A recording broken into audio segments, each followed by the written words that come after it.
পড়তে পড়তে ঘুমাই যখন নিশি রাতের কালে, ঘুম আসিলেই স্বপ্নে দেখি আমি পরীক্ষার হলে।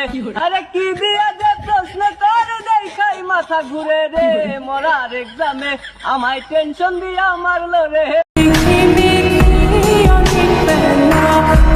আমি ভালোবাসায় স্বার্থ খুঁজিনি, তোমার থেকে একটু ভালোবাসা চেয়েছি, আহামরি অন্য কিছুই চাইনি। ভালোবাসা শুনে না কারো বারণ, আর পরিস্থিতি কখনোই হতে পারে না বিচ্ছেদের কারণ। পূর্ণতা মানে যুদ্ধ, আর সেটা পরিস্থিতি এবং পরিবারের সাথে। যুদ্ধে আমিও জয়ী হতাম যদি তুমি আমার সঙ্গ দিতে। তুমি দিলে না আমার সঙ্গ, দিলে না ভালোবাসা, তাই অপূর্ণতাই রয়ে গেল, ছিল মনের যত আশা। ভালোবাসার নাম করে দিয়েছে শুধু ধোঁকা, তাই এত বড় পৃথিবীতে আজ আমি শূন্য মরুভূমির মতোই একা। তোমার পরিবর্তন দেখে আমি হতাশ, চোখ বন্ধ করলেই ভেসে ওঠে তোমার স্মৃতির আভাস। অন্ধকার লাগে চারপাশ, অন্ধকারে বন্ধ করে আজ আমার দুঃখের সাথে বসবাস।